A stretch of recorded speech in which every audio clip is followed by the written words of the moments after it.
Eric Kronberg is a zoning whisperer. I don't know what that means, but I'm excited to find out. Thank you. All right, so challenge for you guys today. Kara said talk slower, but don't cut slides and the time doesn't change. So we're going to try to bend space-time continuum today and talk about how we approach re-regulating for attainability. So I will go fast through some of the early stuff. I will slow down. Kara said this stuff's really important. Slow your roll there. So I've got instructions from her. I will follow as best I can. The other thing I'll make a point, this is our firm. I'm Eric Kronberg, Kronberg Urban Architects. If you want to look at this deck at a slower pace, I just posted it to LinkedIn, so follow or find me there, and there's a link that you can watch it, so it's available now. But we're a firm from Atlanta, Georgia. We cause a lot of trouble helping revitalize neighborhoods. Attainable housing is part of our mission. This is my second time to Build Maine, and I've got to help Kara over the years with a lot of great Build Maine initiatives, so I'm really excited to be back. Key things, we really believe in helping revitalize and make flourishing neighborhoods that are vibrant, inclusive, and lasting. Those are our key guiding principles. Vibrant and lasting, like you can do with a lot of money. Making them inclusive and attainable, that's the hard part. That's where we spend a lot of our brain cells on. We play in a lot of sandboxes. Because we're in all these different areas, we can think about different solutions to problems. We spend a lot of time now thinking about tax policy and zoning, housing types, building codes, and we can find ways to find solutions because we get to look at a lot of different realms. A couple quick things we work on, like, hey, we're architects, show pictures really quick. Land trust, attainable housing, deeply affordable, no LIHTC, but a lot of local philanthropy. This is new construction, neighborhood, incubator commercial, we'll talk more about later, new 3-story walk-up, single stair buildings. This is 30 to 80% of AMI in Atlanta without LIHTC, right? This is this kind of stuff we're working on. Another one, a lot of our work is really refined thanks to Lyndhurst Foundation in Chattanooga, love them. This is some of the stuff we've delivered recently for them up there for Chattanooga Neighborhood Enterprise, fun stuff. We also love Main Street redevelopment. We're really honored to be part of a really amazing South Downtown, the wrong side of downtown in Atlanta, a really amazing privately led redevelopment effort right before World Cup, another crazy project. We're excited to show happy finished photos when it's done in about 3 weeks. All right, how we like to frame things and think about this. I think most of you, particularly public officials, understand that most of your citizens want all three of these things, right? You can't really have all three because the middle doesn't exist and or it exists with other people's money, right? You can't do it on your own dime. And so we spend a lot of time trying to think about like what is an approach for abundance versus scarcity, because there's only one of those areas with more density that you can provide better services, have more housing, have more attainability, right? There's only one quadrant that actually works. So we think about how flourishing neighborhoods require cultivation, active management. They require a lot of deep intention. They require different choices, different regulations to make this stuff happen. All right, so Kara said cut the demographics. You guys all know the demographics, so I'm gonna go really quickly. High level, what we see constantly is the increased bloat of housing size in America. This is a stat you may have seen before, but we like to point out that 2,600 square foot house, that is the result, the direct result of only allowing one house per lot. If the only thing you can build on one lot is one house, you build the biggest thing you can. That is a market response to bad regulations, right? Flat out. You want different outcomes, we gotta regulate differently. But what we like to point out is that in the 1950s, when we were almost 4 people per household, 2 small houses housed 8 people. By 2017, when 2.5 people per household was much more the norm, you need a whole other house to house that same number of people. And by 2030, Atlanta is actually already at 2.0. A lot of places are already getting ahead of the curve in terms of the household change.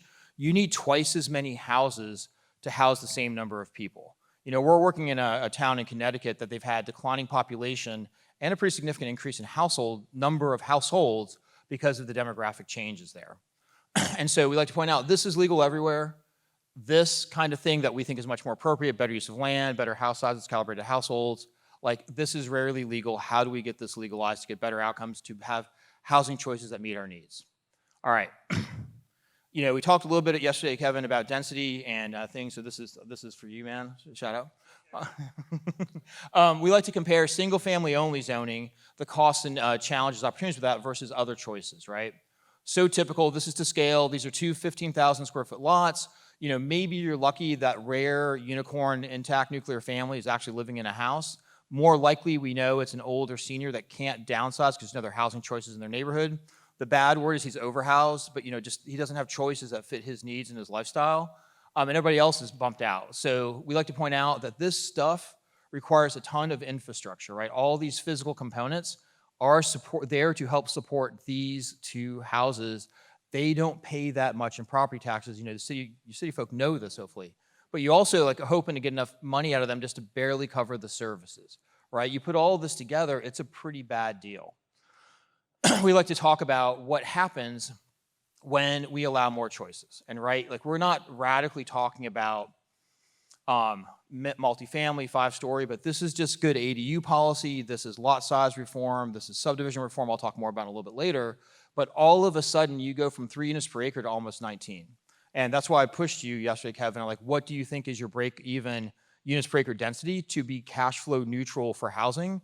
It's about 20 units per acre, right? This is an example of what that can look like as an infill approach. This is how we get to abundant housing, right? We ran the math, just estimating typical prices and value of these. What do you get from a value per acre? This matters, right? This is a really healthy outcome financially for a city to be able to pay its bills. 4.6 times more valuable than conventional suburban, large lot situations. We put this in as a new slide. We are going to talk more about where to put density later, but you can't do this without sanitary sewer, right? Infrastructure matters, right? This is a 2-acre lot. What we see in most places, if you're doing a well and septic, that's your minimum lot size. That's what you got. That is just around $220,000 units per acre dollars per acre value compared to over $6 million, right? When you've got sewer, you need to utilize it. This is flat out. Again, this is 28 times more valuable than rural septic, right? This is how you've got to balance your budgets. We also like to point out that while we very much care about attainable, we also understand how important walkability is. And you can talk about sidewalks, street trees, other things, but it's also really important to have stuff to walk to that's close by. Hence, new format commercial, neighborhood retail. Really important community amenities like pizza, coffee, ice cream, beer, and donuts, things that really matter. They really make a neighborhood more valuable. We also like to point out this is our Homer Simpson Plaza, all his favorite things, right? You want to make a neighborhood amazing, cater to Homer. Right, this is how you get more choices, way more revenue, and way happier populace. Change is hard, but this is how you have more for more, right? These are the choices we see in every community, and trying to get people to understand that the right side is both better for the city and the housing is actually more valuable when you have those amenities, and we need policy to make it more attainable and accessible to everybody really, really matters. So, love Urban 3, love Strong Towns. We just take their stuff and do prettier graphics, but this whole notion of tax value per acre, responsible development, they've been leading the charge. We always like to give them a shout out. All right, I'm gonna hit some geeky stuff, and if you're an architect, hopefully you can follow along. If you're not, hopefully you'll learn a few things about how the buildings we try to put in, how costs get out of control through regulation. So I teach for Incremental Development Alliance, done that for years. We're really concerned about trying to make that missing middle easier to do. We understand large format multifamily, you get all the consultants to do it. Single family, it's simpler, but the returns aren't there. That stuff in the middle is really, really hard because you have the worst of the regulations and it's hard to break through to make a project work. So there are 2 main building codes in America. Some states have their own codes, but essentially you've got a residential code, IRC, and you've got a commercial code, IBC. Greatly simplified, but anything with 3 units or more as an apartment building falls under IBC. So the builders, National Association of Builders, have veto power of changes to IRC. It keeps it a very cost-effective code, balanced code to build under. There is no entity on the board of ICC, the guys that write these codes, that consider cost-benefit trade-offs for IBC.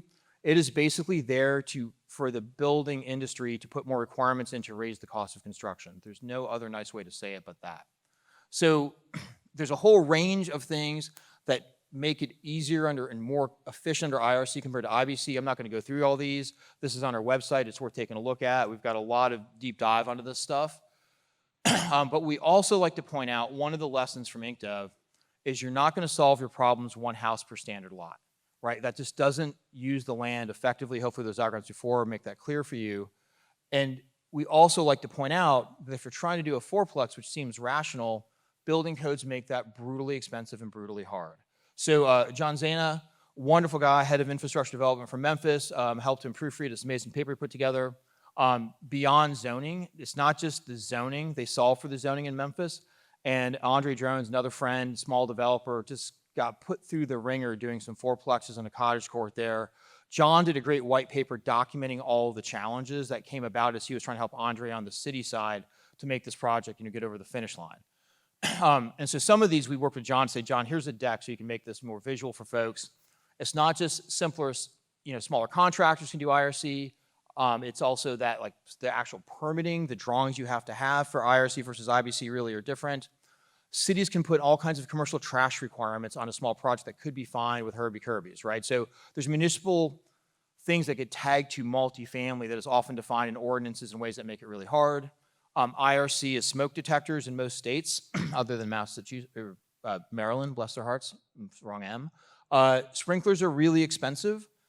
We have all kinds of great reports we can share with National Fire Protection Agency, NFPA, looking at the tremendous value over the years of safety increases of smoke detectors. Those are really cost-effective and really effective at saving lives. Sprinklers are really effective too, but they're like a 20x cost. And the nominal increase of safety from sprinklers versus smoke detectors is actually really de minimis. So it's something just to understand when we talk about let's do stuff that's a little bit more cost-effective. There's a lot of data to back up why the trade-offs are not being well considered from a building code standpoint. But you've also got stormwater often, and often if you're just a house or a couple small houses, no requirements. Stormwater, George and I were just talking about how utterly expensive that is, and particularly in a more urban setting. Utilities can get really crazy, and often your municipal utility hookups can really crush a small project if they've never seen 2 or 3 or 4 units on a single lot. How do you run the water? How do you run the sewer? Helping small developers streamline this as a city standpoint is really important. Right? HVAC gets a lot more complicated too if you have multiple units and multiple condensers. You have to figure out where to put all the stuff. Accessibility. Now, we are very much age-in-place focused. We're very much ADA focused. We do a lot of projects with accessibility. It all costs money though. And if attainability is your primary, that's a reason where IRC can shine, because it does not come with attainability or accessibility requirements other than maybe from your funding source. Whereas anything in the commercial building code automatically triggers a range of accessibility requirements. They are great, they are useful, they matter, they cost a lot of money. It's something to be aware of. Elevators are insanely expensive on day one and then in perpetuity to manage. Anytime you can avoid an elevator, you need to try to do it. IRC is geared to that. IBC, when you're in the IBC realm, as Jeremy talked about earlier, we do a lot of single stair, 3-story walk-up product. It's really cost effective and allows you to make a great project and not waste a lot of money on elevators. These allow us to have all ground floor accessible units. That's really beneficial. We minimize common space. This is a highly compact way to deliver good looking housing if you're going to stay in the IBC realm. We also like to preach about how hard vertical mixed use development is. And what I mean by that is ground floor retail and residential above. People often wonder why main streets don't have all those upper floors with apartments. The building codes make that bonkers complicated and bonkers expensive. So anytime that we need commercial, neighborhood commercial uses, we preach horizontal mixed use, right? Don't put the apartments above the commercial. Exceedingly more cost effective. And often a lot of towns are not land scarce, right? So we are wasting, you could say we're wasting some land with this, but not much. So this is also a stock plan I'll talk about later of how we can do liner buildings off the shelf for communities. But just to show you in the picture, the little commercial building on the lower left, it doesn't physically touch any of the other buildings. It needs no commercial sprinklers. You just do standard residential sprinklers, which are more cost effective for everything else. If they touch, that commercial building needs a commercial sprinkler. That's a $100,000 ad for small commercial retail that will probably rent for less than the residential does, right? That is a brutal cost to add to a project. So all these things compound, they make it harder and harder to do things. Again, it adds up and it's brutal. So if we want to have more IRC, what are we going to do, right? And some of the financial challenges related to this, we see time and again that if we want to deliver housing attainably without LIHTC, with maybe some free land and local philanthropy, we have to do a couple things. We need to be thinking about how we park really lightly on private property, so where matters, you need on-street parking.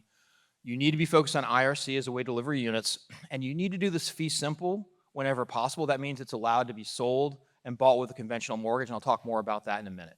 And with this kind of combo, that 60 to 80% of AMI is actually not that hard for us to deliver in the Southeast. I say that with respect that I understand your labor costs and building costs are really different in Maine, but this still is how you can get the closest possible to achieving ends from a building approach standpoint. So we were also, I was kind of trolling, because we were talking about units per acre yesterday, and this is things we see.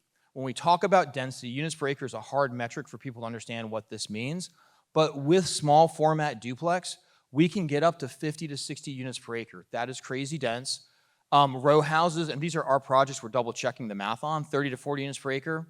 Our 3-story walk-ups, we're often getting 50 to 60 units per acre. This is all a question of how much we're parking and where we're building. But we don't design the 4-story apartments and the podium stuff. We have good friends that are big boy contractors in Atlanta. They gave us their cost numbers. I turned off the actual cost per square foot on another slide, but we have cost to compare with you too. But the point is, like, the cost of that podium is way more expensive than the cost of that duplex, and you're getting the same units per acre, right? It matters. And to show you what this stuff means, what this looks like, not our project, but this is a brand new, really bougie, suburban, surface parked, 4-story apartment deal in Greenville, South Carolina, booming spot. And what matters is not exactly what's on the buildings, it's a good reference. This is 24 units per acre, and its tax value is $4.8 million per acre. Those are important metrics to compare, because what can we do, what have we done under the residential code?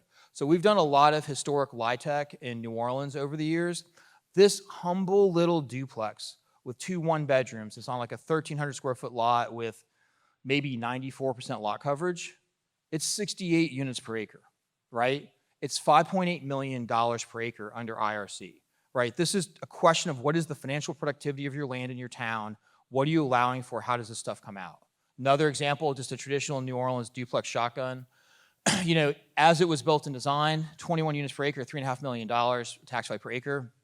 Understand that is the value depressed because it is a lower rent LIHTC housing unit. This is not market value under a regular situation.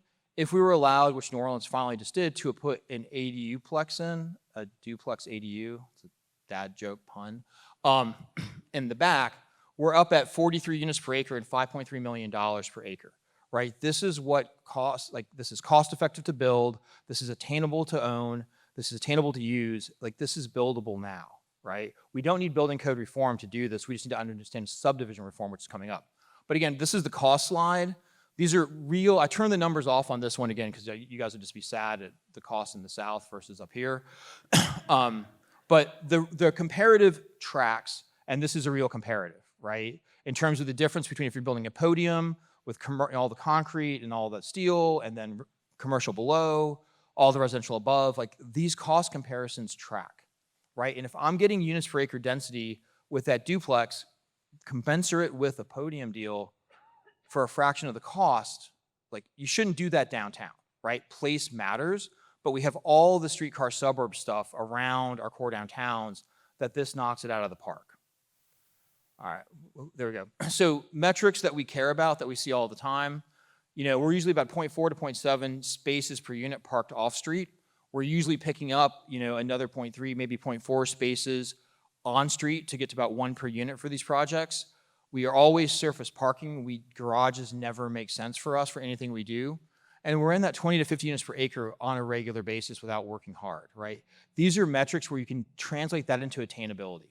The other thing that I will say is it's a lot easier to get our clients to do this when we're purposely doing attainable housing. We talked about earlier, they tend to know the parking needs for their clients or service. They know it's not 1 or 2 per unit, it's usually less. That means we're building more housing, it makes it more affordable, and more people get homes, and the cars might park a half a block away, right? These are trade-offs that we have to consider if we're trying to do this without a bunch of federal money. And so to make this work, we spend a lot of time preaching about how important it is to understand your subdivision ordinances, your minimum lot sizes, that you really need to focus on to unlock affordability. So it allows you to tap into IRC without the complexities and costs of IBC. So examples of this, lot splits, you know, rear lot splits and corner lots, that's easy, hopefully not confusing to anybody else. Flag lots, where you have a little bit de minimis of frontage for a mid-block lot going into the back. These things matter to allow housing ownership to be unlocked in more places. Again, this is how you start to put more housing in the same land area to build up to that sequence we showed before. And we working with a small land trust. This is a transitioning neighborhood in Atlanta, and they're trying to do home ownership, and we had to show to the city and to the community why we needed a rezone. based on a pro forma, essentially. Because what we did is we said, look, let's just run the numbers on a couple options and show everybody. So ran all the numbers, transparent. It's like a long presentation, I'll bore you to death. But fundamentally, if we built a 2-bedroom house in this lot, ran all the costs, this would come in about 145% of AMI, which is way above what was appropriate for the community. We said, okay, run all the costs. If we put an ADU on that, it actually becomes more affordable for the primary homeowner because it gets some rental income. Down payment gets bonkers, right? There's no way anybody's going to afford to be able to, at 80% or 60% of AMI, be able to afford to buy 2 houses, right? That math doesn't math. So we said, it's great for the renter, right? But you can't get there with a homeowner. So we said, well, what happens if we split the lot in 2 and we have 2 houses and 2 ADUs? It gets better, but the down payment's still pretty brutal, right? For any of these, because you're still buying 2 houses on a lot, right? Again, the renters really make out well with this version, but it's still hard. So we said what we need to do is build 4 houses and let them all be owned individually, right? It's not quite as affordable for the primary, the 2-bed, but the down payment is doable, particularly down payment assistance. This is why lot subdivisions matter. The other thing we point out all the time, the vast majority of home builders build to sell, right? They don't have the economic capital stack set up to build out a rental portfolio. That is not the norm. They build houses, they sell houses. That's what they do. They recycle the cash and keep going. They would be happy to build 4 small houses that would hit a really needed price point in the market if they could. Instead, most things says you only build 1 and you get an $800,000 house and you wonder why they're greedy. And they're really not making that much money on that one anyways. Again, like 85% for the small homes, like this is why IRC plus subdivision really matters, right? We also like to point out for politicians, you know, we all know that somehow magically when you transition from a renter to a homeowner, you become a really virtuous human being. Way better, you vote more, all of these things. Renters suck, homeowners are great. If you want to promote homeownership in your place, you need to allow subdivision reform and lot size reform to let this stuff happen. And again, I was talking to Kara. Washington State has some amazing state level policy that they've enacted. I'm aware of Maine that you're still trying to figure out your current policy of lot size and number of units per lot. The best way to talk about this with Washington State is you have your primary lot, your parent lot, and you're allowed to have a certain number of child lots based on conditions of your place. In Washington State, any lot with water and sewer of any town of any size has to allow at least 2 child lots. They can be fee simple. You can have easements. You can do whatever you want to make the layout work, to get utilities and access. You got to allow 2. Major cities, I think it's above 75,000, which is like Seattle, Tacoma, Spokane. You've got to allow 4, flat out. And if you're in a major city near transit, you got to allow 6. And you let the developer figure out how to do the subdivision and make it work, right? But this is what you have to do to allow home ownership. So they've got some of the best state policy forcing this good stuff to happen for cities to get their heads around lot splits. And so, you know, in Atlanta, you know, everybody has housing challenges, but we, again, are trying to do this without subsidy. And so the question is, how do you deliver housing without subsidy for under $200,000? We helped nonprofit build 3 little 1-bedroom cute cottages, $199 a piece. The key is, this was a leftover commercial lot. We have 3 900 square foot lots, 30 by 30, single house on each one. No, everybody parks on the street. 48 units per acre. That's what that looks like, right? This is 48 units per acre. Oh my God, it's so dense. It's way, way simpler than trying to build a triplex, right? Fundamentally simpler, right? Just easy stuff to build. That other slide though, the trim was so messed up. It was the builder's first time. And I was like, good Lord, man, we got to work with you. I needed a new ADU. So he built another version of it from our stock plans. He showed me that he could build it right. So I put this in to show that like sometimes we do have nicer buildings with better trim. But we also like to point out, one building type we use a lot is to help understand how townhomes really unlock this stuff when you attach. We call it in our office, we have 4-packs versus a typical 4-plex. We've got this building we use a ton, 4 townhomes. The firewalls for typical townhome are cruciform shaped. It means that we can put porches on any side, in front, any direction, double front, triple front if we need with this house. We use it for a lot of cottage court stuff. This is IRC. This is a really simple building to build. Compared to a standard 4-plex, it's really cost effective. It is basically the same footprint, right? You don't get the benefit of ground floor accessible units. That's a trade-off. But like if you need accessibility and want to go IBC, you need to raise the money to pay for that, right? But the key thing that we like to point out is the one on the left can be sold fee simple, right? You can build that, you can split the lots with the right permissions locally, and that can just be sold and have home ownership ready to go. If you're trying to do a fourplex, that's a condominium regime that is so complicated legally. The regulatory and cost friction of that is really, really hard and burdensome, particularly for small projects. All right, so Kara asked me to keep this in. Where do we do this stuff, right? The place matters. Like, where do we focus? Focus on fabric. So this is the same scale, right? This is just maybe not the best example, but we've got strip mall on the left. This is a small town, Covington, Georgia, on the right. Same size. I hope you guys can figure out which one of the two is more economically productive, right? If you were the town manager and you wanted to have to balance a budget, I hope you prefer the one on the right, right? To have an abundant budget to help house people compared to this, very low tax base situation on the left. When we talk about this with folks that are not urban design geeks, we say, think about your favorite part of town. It's probably built before Black Monday, before the Great Crash, because that's when we still platted neighborhoods rationally. The car wasn't the dominant mode of transportation. We had better urban form outcomes. So we had that because, again, it was car light, not really dominating how we thought of our streets yet. There really wasn't any zoning, and there's no subsidy out there, right? You just built and went as you pay as you go. And what this means is that we were mobility flexible, bike, walk, other kinds of uses were naturally baked into this, and commercial was in walkable proximity or streetcar proximity. The uses were very flexible, much more mixed, so it's much more proximate. And we were much more cost conscious with how we built things, right? You needed to basically build at 70, 80% of lot coverage in a downtown district to have enough revenue to pay for the building, right? Like the economics dictate the design. This was thoughtful without regulation. They pay for themselves from a tax basis for your town.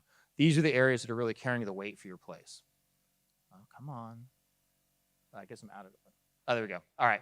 So legalization strategies. We've been thinking about this a lot. One of the things that's really kind of burned me up teaching for Inc. Dev is we used to go around to all these places and say, okay, you need to build fourplexes and do this and small scale infill and yada, yada, yada, and none of it was legal, right? It's not legal under the building code, or it's not cost effective under the building code. The zoning wasn't in place, and so we said we have got to find a way to help make this legal and more doable for more places. So we've been spending a lot of time thinking about how do we as a design firm from Atlanta make that happen, right? How do we tackle a system change to get there? How do we go from having typical church, tons of land, wants to be affordable housing, has no resources? How do we help them do, come on. Oh, this is a good slide. There we go. It's a graphically intense slide. Let's go there. Let's go there. Let's wait for it. There. So this is just a smattering of cottages, right? You've got a ton of small format IRC. We've got a handful of stretch goal IBC buildings to help get density to make this work. This is one of the most achievable projects they're gonna have, right? And so they don't have the money to do this, but this gives them as close as possible to find the development partner to get there. Also fully illegal in Atlanta zoning, so we're having to work to change the zoning to make that happen. Other things that inspired us over time to make this work in places other than Atlanta are we need a really good system of simple stock plans. I mean, everybody knows Sears Roebuck. They're a great inspiration. We also like to point out, we like this one not just because it's Atlanta, but Sears Roebuck also did missing middle stock buildings you could get off the train car, right? So they did those as well. And so inspired by that, we realized we have to legalize housing and they'll help deliver it. So from a legalization standpoint, a few of us, Elizabeth in our office and then Allie, now with Range, used to rebranded from Flintlock, have a company we set up called Incodes. All we're trying to do with this company, and it's working well, is provide bite-sized code reform for smaller cities and towns that don't have the resources to rewrite everything, but they need one residential district to legalize housing in their place. They need to fix just their Main Street district to legalize things happening in their Main Street district. We can help fix your parking problems, we help do ADUs if you need, but it's usually that residential district and around your downtown. Start bite-size. And some form controls lightly really help with this. What we've also seen, though, time and again, is you can legalize the housing, and nobody knows what to build. Architects don't know what to draw anymore. Okay, cool. Oh, I'm on track. Perfect. Architects know what to draw. Builders don't know what to build. So everybody's confused. And so, how do we think of Sears Roebuck and tackle this at scale? So we're on our 4th version of our housing catalog. It's a toolkit to really handle these things. I'll walk you through how this works. There's a link. Buy a copy on our website. We're really proud of the book. It's 4th gen, but there's also free viewing on our Housing Choice Catalog website. You can sort, you can view, like search by bedroom type, square footage, all kinds of configurations to see the kinds of housing we have in our place. Because we realized it makes no sense whatsoever for a small developer in Memphis to try to hire a firm from Atlanta to custom design housing for each project. That will never work financially. One of the things we talk about when we're working a lot of pre-approved plans program with Union and with Alley at Range now is that the plans actually really matter, and they really need to be calibrated from a pro forma standpoint, right? The square footage matters. They need to be tight. They need to be efficient. You need to make some hard trade-offs to get to the best set of conditions to make this work. The example I can give is 10 years ago, we were working in Chattanooga with InkDev, running pro formas, and we saw that an 1,150 square foot 2-bed, that is a really nice 2-bed. That never penciled anywhere we tried. It is too big. Like you need a 900 square foot 2-bed, right? You need to be at maybe 925. Size matters. 1,100 square foot 2-bed, dime a dozen. 900, a lot harder to find, right? How do we solve for that? How do we come up with a really good set of 1-bedroom cottages to hit that demographic need, right? So we have everything from a 250 square foot studio to a 10,000 square foot 12-plex, all designed, all ready to go, all off the shelf, right? Simple design approaches. Front elevations matter. Simple materials. It's hardy. It's decent trim. It's good porches. And simple rectangular buildings, right? Simple boxes, easy to build, easy to make it work. We also like to play games in our office. This is our Mr. Potato Head game. Simple box with a porch, but you can pull the scarf, the nose, move them around, make it work for different places. Same thing works for the missing middle buildings, the plexes. Back controller. It also means that our porches are really adaptable. We can front these boxes a range of ways. Our urban designers know how to use all of these different things, plug and play and get some really great outcomes because the system works. It's easy to change the roofs. It's easy to put on guest suites, junior ADUs, full ADUs and these things. It's all ready to go. But we also get to play Legos. Because they're really simple boxes, everything snaps together. You want to go from a single to a duplex to a four row is our term for that. It's really easy for us to deliver that product and to site design for that. All right, just examples of what this looks like. We're really conscious of width, right? We've got 12-foot units, 14-foot units, 16-foot units, 20-foot units, all modular adjacent, right? We're not really trying to be a modular company, but we're always talking to modular and we're having stuff that they can usually make to work. We're really intentional about 1 story when we can fit it in for accessibility with these. That does matter. But most of our product is actually 2-story because 1 story is just so land inefficient for most of our sites. So we'll usually have maybe 5 or 10% be 1 story for accessibility. The rest are going to be these compact 2 stories. And this is an example of, that's a 900 square foot 2-bed, 2 1.5. Like it's a range of trade-offs, but it's a very livable small unit that is very attainable for somebody with a really nice porch. Examples of the 12 plexes, and one of the things we've also seen are how important stock, simple commercial buildings are to help infill broken teeth in main streets. These are not much more complex than an IRC building. It's wood frame, it's sloped roofs, it's just decent storefront, not hard, but brings a lot of bang for the buck to fill in those gaps. Examples of stuff we do in Atlanta, how the pieces get assembled in small lot, bootleg cottage courts under our zoning because we have some weird quirks. Again, that example of how all of this stuff is stock plan can be brought to bear across the country. And again, we pull together really tight, fun, interesting, walkable places. This is for our Atlanta Land Trust, do a lot of work with them. This is, let me get this right. This one is Brunswick, Georgia. These 3-acre sites, former school sites, we see a ton of. Easy to go through. Another one, Dalton, Georgia. Like the other thing that's really powerful though, is when we're doing a site study for a client, we already have all the construction docs, right? This is Canton, Ohio, 4th poorest town in America. They had grant funding, but price certainty really mattered to them. After hiring us for 1 site plan, I said, look, here's construction docs for one of the buildings. We don't have the footings updated. It's not climate zone ready for you, but you guys self-perform construction. You can figure out what your footing costs are. You can get price certainty for your entire vertical budget after you paid us a couple grand for a site plan. Like that matters to get there for nonprofits to know what they're doing. Again, summary, stock plans aren't enough. You got to be able to do more than 1 lot, 1 unit per lot. Multi-unit infill is hard. cities can make it easier. IRC matters, right? IBC makes it hard on every turn. And you got to think about subdivision reform. That is the place to play. So the only other pitch, somebody asked me a question yesterday, and they asked, do we like customize our designs for local conditions? Union does a great job of that. And I said, not really, because we're just doing simple American traditional design. And it fits in well in a lot of places, but I was wrong because we're involved with Cape Cod Commission, with Union, and Range. We've done a really amazing catalog of 12 IRC pre-designed units for the Cape Cod Commission to deploy in the Cape, and 3 IBC buildings. Union did an amazing job dressing them up for New England. And so we've got a whole catalog in partnership with Union and Range of really cute, small, highly effective houses that are perfectly dressed for any New England town. So we do have that. Again, IncDev, we work together to educate. IncCodes, we're trying to re-regulate, deregulate. And we work together with Inc Plans to create these opportunities for people to deliver housing. I present a lot. We put almost every presentation we do on our website, so you can go see this and a lot of other stuff. I don't have this one up yet, but if you find me on LinkedIn, you can go through all the slides on your own. And we've also done recently a white paper on the IRC, IBC, where we really go in depth. You can read at your own pace. QR code to that on our website as well. And this is how you find us. 1 minute for questions.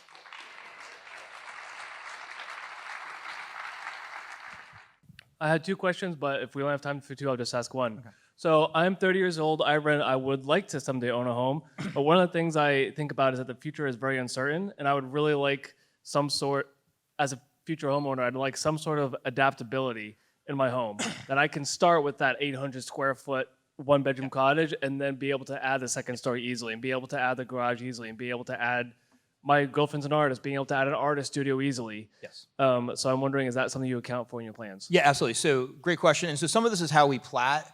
And so sometimes more than others. Sometimes we're packing sites so tight that there's not like excess yard space, particularly if it's a cottage court kind of approach.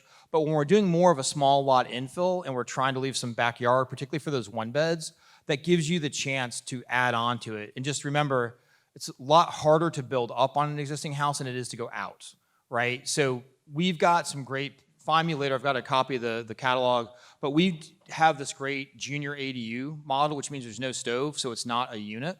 So it can plug into the back of a house and it still lives independently, right? So one way to increase affordability for a homeowner is to help you become a landlord. Having a junior ADU is like one of the lowest levels of landlordism other than renting out a room, right? So being able to have a junior ADU that's also really a primary bedroom on main, it's adaptable over time, it gives you income certainty, flexibility, it can be added later or up front, and so we try to bake those into all our plans. Not every house gets one, but we always try to sprinkle a few in to provide those housing options for folks. So yeah, landlordism, it provides attainable housing for the tenant, more attainable housing for the landlord, for the owner. Thank you.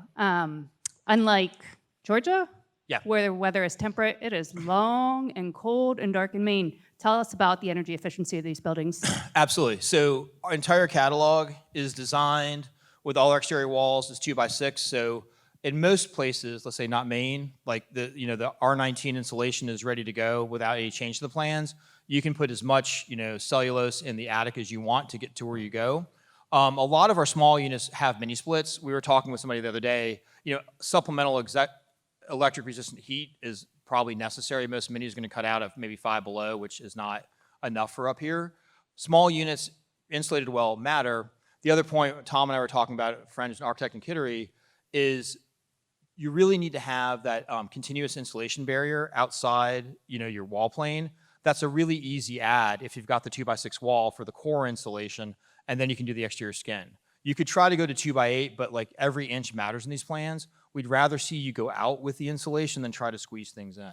But they're designed ready to handle a range of climate types, if you will. The other question I had in mind was, you mentioned Chuck Moen and Strong Towns, and one of the things he talks about is how the way housing gets financed really gives an advantage to single-family homes and the 5-over ones, and he talks about that it's like more difficult for these more innovative housing designs to get financing. So can you talk about how your designs are financed? Yeah, absolutely. So we're not trying to change the financial system, and our financial system is geared towards individual people buying fee simple homes, right? And so that's why I preach subdivision reform, to allow for more fee simple homes, so it can be a very simple loan product for the buyer. Like when you have a very simple loan product for the buyer to buy, it's a lot easier to get conventional financing for the builder to build, right? Because the takeout's really straightforward. So I know Chuck's talked a lot about trying to fix the financial system and all kinds of things.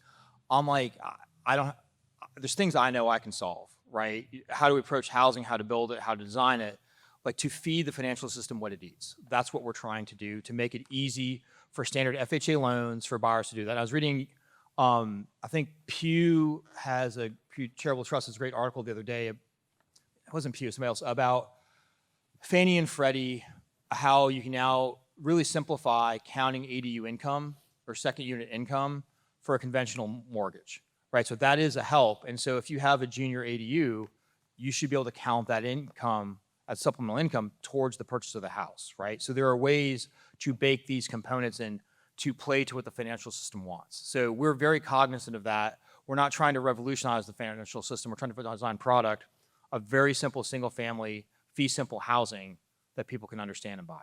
So I train the appraisers, right? That's glossing over that step, but we can solve the other things. You get a few of these, build a few comps, you start to build a comp base, and it gets easier and easier with everyone. Any others? That was amazing. I'll be around later. Buy me, or I guess beer. Let's hear it for happy Eric hour. one more time.